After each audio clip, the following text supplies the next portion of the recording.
Salut tout le monde, ici Ojan09 et aujourd'hui j'ai enfin réussi à réactiver ma voix off qui a mis un peu de temps parce que flemme pour les derniers et je vais attaquer un nouveau manga que j'ai les 8 tomes avec moi ici en ce moment. Ça s'appelle Twister Exorcist. Et c'est quoi ce manga? C'est un manga de deux jeunes, on va dire exorcistes qui doivent battre des impurs. Ah, j'ai cru que c'était un espèce de spin-off de Joe Exorcist. Non. D'autres conneries comme ça. C'est pas un spin-off. Bon, en tout cas, on va pouvoir commencer. Alors, premier thème, la malédiction des 3 premiers tomes. Je m'explique, dans les 3 premiers tomes du manga que j'ai actuellement avec moi, juste à gauche, voilà.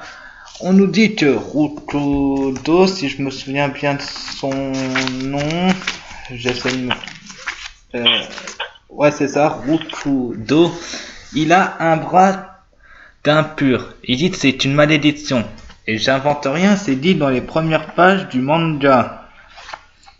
Il dit à Bueno tout simplement cette phrase qui veut tout dire. Ce pouvoir n'est rien d'autre qu'une malédiction. C'est écrit.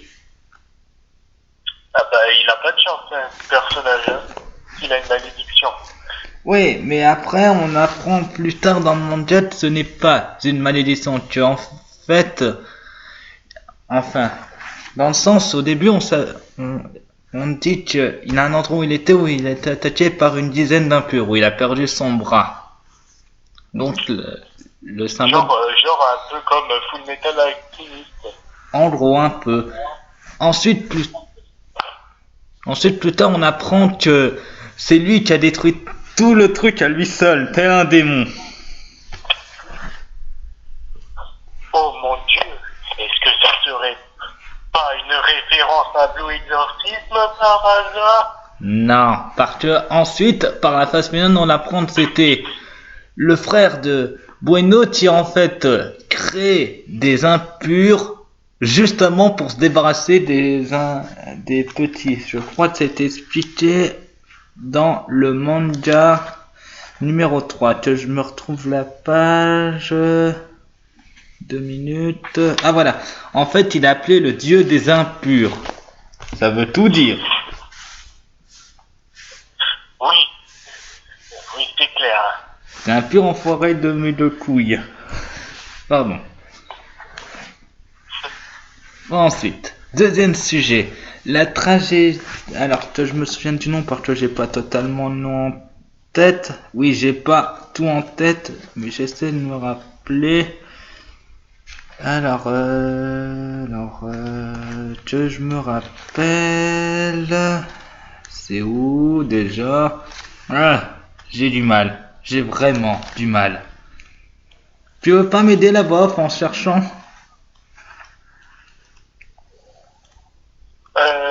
Je sais pas. En même temps, j'y connais rien en manga. Tu m'as dit si je fais des vidéos, tu me payes après. Alors, rends-toi un peu utile aussi, hein. Ah, t'es pas possible. Je sais qu'une voix. Ouais. Mais... Ah voilà. La tragédie d'Inashiki. Ça y est, j'ai retrouvé. Fallait du temps. En fait, pendant cette tragédie, il y avait... Si je me souviens bien du truc, c'est dans le manga 4. Dans la page. Là. Non. C'est où? Ah. Je sais, je te paye. Mais aide-moi, je m'embrouille des fois. Ah voilà, je l'ai. Il y avait beaucoup d'enfants. C'est expliqué sur le manga 5 ici en fait. C'était pas dans le manga 4. Et ce sont des jeunes, on va dire des hommes exorcistes. Oui, c'est des jeunes exorcistes. Attention, écoutez bien. Oui. Mais ensuite, bien sûr, le frère de Bueno était dans cette pension. Et elle a été détruite. Au début... Je vais reprendre son premier sujet. Dans les 3 premiers mangas, on pensait que c'était justement Rukudo, les 10 impurs qui avaient détruit cette pension. J'étais là, vous me suivez? Ensuite, par la suite, on nous a dit que c'était Rokudo qui l'avait détruit à lui seul, avec un seul coup de poing, avec sa malédiction. Oh mon dieu, c'est One Punch Man ou quoi? Non, ça j'en parlerai dans un futur, c'est une chose à savoir. Ouais, super. Oui. Ensuite, on a appris que c'était le frère de Bueno qui avait fait ça en transformant à peu près la quasi-totalité des aspirants en néo-impurs. Et c'est quoi la néo-impure? C'est la forme évoluée des impurs qui sont obligés de passer par une phase humaine afin de se transformer en impurs. Les vrais démons, on peut dire. Ah, d'accord. Ouais, ça c'est simple. Ensuite, le troisième sujet. Attention, c'est le pouvoir des néo-impurs. Ouais. Je m'explique. Rokudo et Bueno ont chacun eu le pouvoir d'un néo-impur différemment, et ils se sont chacun entraînés différemment pour le maîtriser. Rokudo, il a eu ce pouvoir quand il avait, si je me trompe pas, quand il avait 12 ans. Ouais, c'est ça, quand il avait 12 ans. Oui. Pendant- Et alors, qu'est-ce qu'il y a avec ça? Pendant qu'il était à la pension, il a pris 3 ans pour maîtriser parfaitement son pouvoir de néo-impur. 3 ans, 3 ans.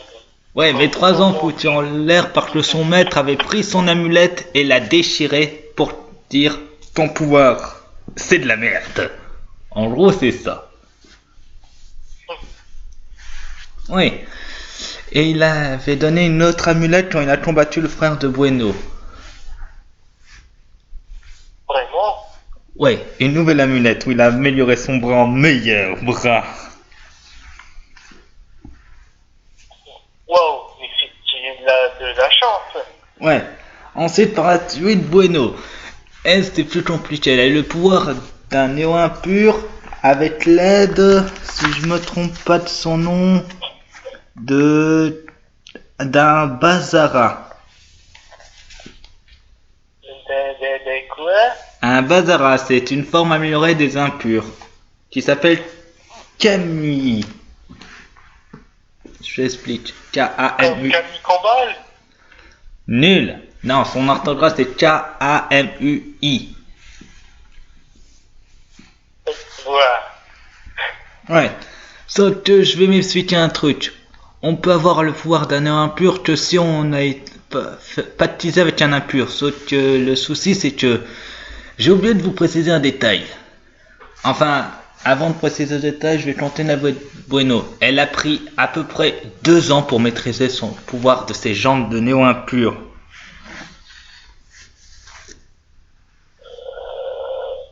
Oui, elle était plus rapide que Rokudo qui a pris pratiquement 3 ans pour maîtriser son bras. 3 ans? Oui, pour Rokudo et 2 ans pour Bueno. Ouais. Mais je m'explique. En fait, je vais revenir à la pension Inazaki. Vous vous souvenez du frère de Bueno, ce petit fils de chien? Ouais. Quand il a invoqué les néo impurs, Rokudo n'était pas encore transformé. Donc, il s'est fait bouffer le bras par l'un de ses amis. Donc, physiquement, il ne lui restait qu'un seul bras. Ouais. Le mec a rien trouvé de mieux. Enfin, le frère de Bueno, de le transformer en impur, mais ça n'a pas fonctionné. Il a eu le pouvoir d'un néo impur et son bras s'est transformé en ce pouvoir de néo impur, justement.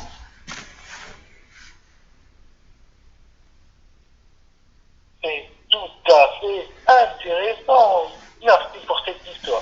Non, mais c'est pas fini. Le pire, c'est que, une fois le combat fini et que le bras a été scellé dans une amulette, il a totalement retrouvé son bras. Ouais, c'est genre, tu pourrais aussi réincarner le bras droit de Jamel Debbouze. Ouais, en gros, c'est ça. Maintenant, passons à Bueno. Elle, c'est beaucoup plus simple. Elle a combattu son frère avec Rokudo et, bien sûr, son frère n'a rien trouvé de mieux de lui exploser les jambes. Les deux. Putain, mais quel enculé, hein. Ouais, donc, le Bazaka a rien trouvé de mieux de baptiser avec elle pour lui donner de nouvelles jambes.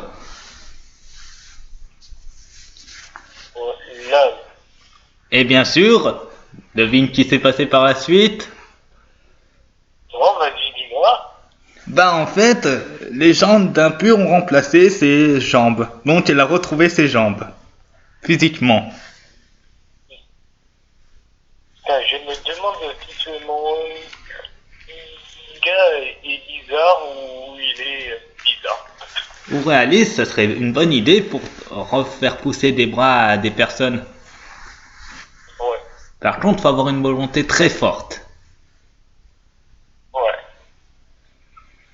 Ensuite, le quatrième sujet, les relations amoureuses dans ce manga.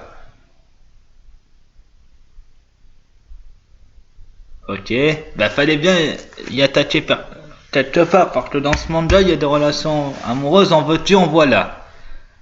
Ouais. Bah, normalement, c'est pas le moment parce qu'on est pas encore à la Saint-Valentin hein, et pas d'arrêt. Mais bon, comme c'est un manga, dans tous les mangas, il y a que des fois des relations amoureuses. Hein.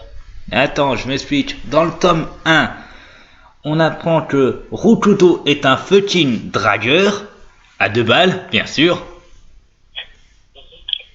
Coucou, j'ai dit leader, tu te fais dépasser la concurrence, connard. De plus, dans ce même manga, le tome 1, on apprend que Rukudo et Bueno doivent se marier et donner naissance à un enfant. Il n'y a pas une trouille dans le pâté, là? Oui, et cet enfant. Ben, pour l'instant, au début du manga, comme j'ai dit, il a pris 3 ans pour maîtriser son bras et 2 ans pour Bueno. Ils avaient que, là actuellement, dans le manga, ils n'ont que 16 ans. Ils doivent attendre encore fucking 2 ans. Oh mon Dieu. Bah oui, au début du manga, ils avaient 14 ans chacun. Ouais. Bon, en tout cas, dans le tome 2, on apprend que attendez, si je me trompe pas, ouais, c'est ça. Que son maître avait une fille. Un Rokudo. Oui. Et cette même fille est un peu amoureuse de lui. Et amoureux de lui. Ouais. Par la suite, dans le tome 6, oui, parce que entre le tome 2 et le tome 6, il n'y a pas une seule histoire d'amour. Enfin, j'en parlerai plus tard par la suite. Mais dans ce tome 6, on apprend que la sœur d'un des 12 célestes, qui se nomme, si je me trompe pas, alors, laissez-moi, qui s'appelle Shimon Ikaruga, c'est son vrai nom. Ouais. Sa sœur, enfin sa pseudo-sœur, est amoureuse de Rokudo. Elle le dit clairement, si je retrouve la phrase, elle dit tout simplement sur la phrase, alors que je me retrouve, elle explique carrément que c'est carrément son type d'homme. Je déconne pas, c'est écrit. C'est totalement écrit. Est-ce que c'est de l'inceste? Je pense pas. Ben non, elle dit ça de Rokudo. Ah, voilà. Autant pour moi. Et de toute façon, ils sont pas vraiment frères et sœurs, on peut dire. Ils ont aucun lien de sang. Donc, c'est pas de l'inceste. Oui, mais non. Donc, ça veut dire... Laisse tomber la voix. Cherche pas. Bon, ensuite, on va attaquer le 5e et dernier sujet. La relation entre Bueno et Rokudo. Attends. Est-ce que c'est pas le même sujet précédent ou quoi? Non, parce que la relation entre les deux s'améliore au fil du manga. Je m'explique. Bueno et Rokudo sont les 2 personnages principaux du manga. Comme j'ai expliqué pour le tome 1, ils sont destinés à se marier et à donner naissance à un enfant. Qui s'appellera le Munjo, je crois. Attendez, je crois que c'est écrit quelque part. Alors, ils doivent donner naissance au Miko. Ouais. Sauf qu'au début du manga, ils peuvent pas se saquer. Ce sont comme chien et chat. chien et chat. Ouais. Par la suite, C'est un très bon métaphore. ouais. Par la suite, Bueno va reconnaître les talents Bah, en fait, leur nom, c'est pas vraiment des exorcistes, c'est plus... comment expliquer ça? Je crois que c'est très... Un Oniji. Un Oniji. Ouais. C'est suite étant ça. Des nonnes. C'est suite étant ça dans le manga. Oui, en gros des nonnes. Non, on peut dire aussi des exorcistes. Des nonnes. Arrête, wow. D'accord. Ouais, bon, en clair. Après, elle retenait les talents d'Oniji de Ryukudo dans les mangas. Ensuite, vers le tome 5, elle commence un peu, j'ai bien dit un peu, à avoir des sentiments pour Rokudo. Et attention, un peu. Ils n'ont pas beaucoup, ni passionnément, ni à la folie. Et pas du tout. Hein. Un peu. Juste un peu. Hein. Ouais, parce que dans le tome 5, puisque c'est le tome avant l'élite des 2 ans où il s'entraîne, voici la phrase qu'a dit Rokudo. Attention, cette phrase peut choquer les plus jeunes d'entre vous.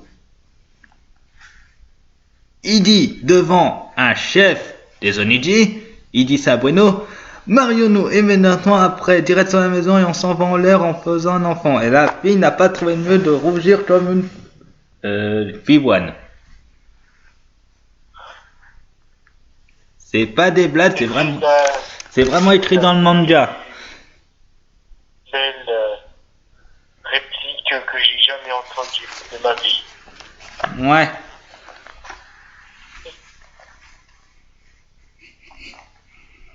Surtout dans ce même manga, vers la fin du manga, quand Rokudo et Bueno sont partis à un festival d'été, ouais c'est ça, Rokudo avait gagné un cadeau pour Bueno qui l'acceptait en, je ne sais pas trop comment, en rougissant mais vraiment aussi un peu comme une pivoine. Je vous montre l'image. C'est pas possible. Non, c'est pas possible. Par la suite, je vous lis ce qui est écrit. Voici ce que dit Rokudo. Je me sens bizarre, il y avait de l'alcool dans mon jus, je me sens comme une chaleur en moi. Parti voulait voir Bueno sourire, mais comme pas possible. On dirait que lui aussi commence à développer des sentiments pour elle. Ouais, c'est tout un feu de l'amour, ouais. Ouais. Ensuite, ça c'est pas dans les mangas que je possède pour l'instant, c'est sur les scans. Je me base aussi sur les scans. Sur le scan, je ne sais plus trop je crois. Attendez, je vais rechercher ça. J'ai pas le nom du scan en tête. Alors sur le scan, enfin sur l'un des scans de Twistart. Tu veux que je fasse une version pour que tu cherches ou quoi? Non, t'en fais pas. Je peux trouver. C'est pas ça qui va me tuer. La recherche, c'est mon rayon. D'accord. C'est pas celui-là. Enfin, sur le scan, je crois 33 ou 34. Non, 33 vers la fin du scan ou environ la moitié. Enfin, non, c'est plus vers la fin. Ouais. Enfin, bref, je vous dis ce que Bueno a fait. Si j'arrive à retrouver la page, parce que je l'ai pas en tête, bien sûr. Oui, j'ai pas tout en tête. Je suis en train de la retrouver.